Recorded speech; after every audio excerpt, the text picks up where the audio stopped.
환자 전수 진단 검사 현황입니다. 대구시는 제2미주병원에서 환자들의 대규모 집단 감염 사례가 확인됨에 따라 지난 3월 28일부터 정신병원 16개소 환자를 대상으로 전수 진단 검사를 실시하고 있습니다. 어제까지 전수조사 대상 16개소 2,415명 중 약 67%인 2,610명에 대해 진단검사를 실시하였습니다. 검체한 1,610명 중 273명은 음성으로 나타났고 1,337명은 검사 결과를 기다리고 있습니다. 나머지 805명에 대해서는 조속히 검사를 실시하겠습니다. 제2미주병원에서는 환자 50명과 종사자 5명이 추가 확진되어서 총 134명이 확진되었습니다. 제2미주병원의 진행 상황에 대해서 말씀드리겠습니다. 현재 역학조사를 통해 감염 경로를 추적하고 있는 중입니다. 공기 전파보다는 비말 감염에 의한 밀접 전파 가능성이 높다고 판단하고 있고 대실요양병원과 하나의 감염 사례로 유행 사례로 보고 최초 감염원을 추적하고 있습니다.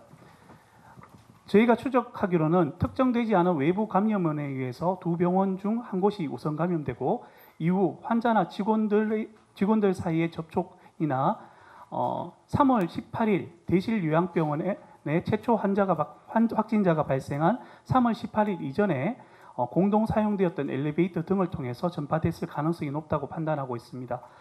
환자의 발생 양상이나 감염된 확진자들의 폐렴 진행 정도 등을 미뤄볼 때 적어도 최초 발생 시기는 2월 말에서 3월 초로 추정하고 있습니다. 실제 대실요양병원인 경우에 3월 4일에서 11일 최초 유증상자들이 다수 발생하였습니다. 두 병원의 퇴원 환자 종사자들의 밀접 접촉자들은 이미 분류해서 관리하고 있고 인근에 위치한 한솔병원은 확진 검사가 진행 중으로 현재까지 확인된 90여 명은 모두 음성으로 나왔습니다.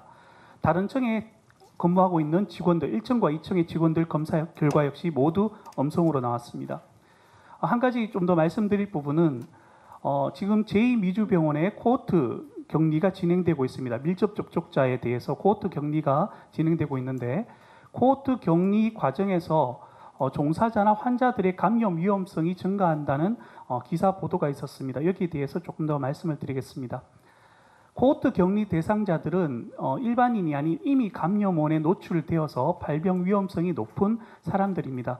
따라서 환자들의 경우에는 이 폭로되어진 강도에 따라서 병상을 재배치하고 이를 돌보는 직원들은 개인보호구 착용이나 접촉주의 원칙을 준수함으로써 추가적인 감염의 가능성을 최소화된 상태로 환자들을 돌보도록 하고 있습니다.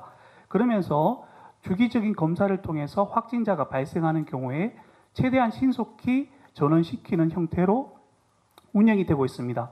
즉 특히 이제 제2미주병원에 어제 다수의 환자가 확진되어졌는데 이들의 발생은 잠복기를 고려할 때 코호트 격리 시점 이후에 발생되었다기보다 그 이전에 감염된 것으로 판단하는 것이 맞을 듯합니다. 이상입니다.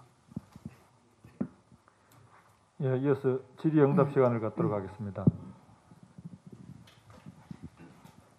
KBS 김도훈 기자님. 이제 저 KBS 김도훈 기자입니다. 김종현 부단장님께 여쭙겠습니다. 지금 이제 제2미주병원 같은 경우에 거기 이제 환자들 중에서 감염된 환자들 중에서 좀 상태가 나쁘신 분들이 어느 정도 있는지 그리고 이분들에 대해서는 치료가 지금 어떻게 진행되고 있는지를 좀 알려주시면 좋겠고요. 남아 있는 이제 코호트 격리돼서 남아 있는 분들 중에서도 좀 이렇게 뭐 기저질환이 있다든지 물론 이제 정신병동이긴 하지만 그 외에 이제 기저질환이 있어서 좀 주의하고 있는 환자들이 어느 정도 있는지 그리고 그분들에 대한 뭐 이렇게 코호트 격리 외에 치료 방법 같은 게 있는지 말씀 좀 부탁드립니다. 일부 대구의료원으로 전원되어진 환자들의 흉부 방사선 촬영상에서 폐렴이 상당 좀 진행된 분들이 확인되어졌습니다. 그래서 이분들은 대구의료원에서 이분들의 폐렴 진행 정도에 따라서 치료를 진행하고 있는 상황입니다. 정확한 숫자는 확인해서 말씀을 드리도록 하겠습니다. 지금 밀접 접촉자로 분류된 환자분들 중에서도 기저질환이나 아니면 요양이 필요한 분들이 남아 있습니다. 이분들 숫자도 다시 정확하게 파악해서 알려드리도록 하겠습니다. 예, 저 연합뉴스 최수호 기자입니다. 저 김종현 부단장님께 질문드리겠는데요. 저 우리 저 대실요양병원이랑 제2미주병원 조금 전 말씀하실 때 저 외부 감염원으로 인한 저 집단 감염 발생한 걸로 추정한다고 말씀하시는데 거기에 대해서 좀 설명을 조금만 더 좀 자세하게 좀 말씀드리겠습니다. 아직은 저희가 추적하고 있는 과정이어서 저희가 이제 의심하고 있는 건은 있습니다만은 아직까지 명확하게 확인이 되지 않았습니다. 확인이 되지 않고 저희가 역학적 관련성, 이미 확진되어진 환자와의 역학적 관련성을 저희가 검토하고 있습니다. 외부 감염원으로 추정된다라는 저 근거가 어떤 거에 따른 것인지 뭐 CCTV 네. 분석인지 확진되어진 분이 저희가 그 대실요양병원에 계속해서 드나들었던 저희가 정황을 파악했고 이분들이 이 어떤 분들과 접촉했는지 몇 월 며칠 몇 번을 통해서 저희가 대실요양병원에 드나들었는지 저희가 확인하고 있습니다. 네, MBC 권윤수 기자입니다. 김종현 부단장님께 좀 여쭤보겠습니다. 제2미주병원이 청도 대남병원과 좀 유사하지 않나 싶어서 이런 질문을 드리는데요. 결국 대남병원에서는 코호트 격리하다가 나머지 음성 나온 환자들을 결국에는 다른 병원으로 옮겼거든요. 근데 그런 조치도 지금은 고려를 하고 계신지, 고려를 하고 있는데 여건이 안 돼서 지금 못 하고 계신지 궁금합니다. 밀접 접촉자 중에서 음성이 나온 분들을 말씀하시는 거죠. 지금 환자 발생이 전청에 걸쳐서 사실은 되고 있고 저희가 그 공조는 다시 확인해 본 결과 환자들이 입원해 있는 8층, 9층, 10층, 12층에는 이 밖으로 반하는 팬 말고는 별도의 공조 시스템이 없습니다. 게다가 이 팬 역시 제대로 흡입해서 밖으로 공기를 빼는 힘이 굉장히 약한 것으로 파악되어져서 공기 순환이 거의 잘 안 되는 밀폐된 환경이었고 이런 점들을 고려할 때 환자들 전체를 저희가 밀접 접촉자로 사실 보고 있습니다. 그래서 밀접 접촉자인 경우에 한번 검사를 해서 음성이 나온다고 해서 이분들이 안전하다고 판단할 수는 없습니다. 음성이 나오고 최대한 14일간 저희가 추적해서 이 더 이상 유증상이나 음성으로 최종 판정이 되어야지 되는데 계속해서 이미 좀 노출되어진 밀접 접촉자 분들 중에 확진자가 나오기 있기 때문에 그분들이 또 발생하는 경우에 또다시 이분들은 밀접 접촉자로 다시 14일을 시작해야 됩니다. 이런 상황들이 좀 발생하고 있어서 저희가 이분들을 어떻게 이제 해결할 수 있을지는 좀 고민하고 있고 실제 밀접 접촉자인 상황에서는 외부로 전원이 거의 좀 현실적으로 어려운 상황이라고 보시면 될 것 같습니다.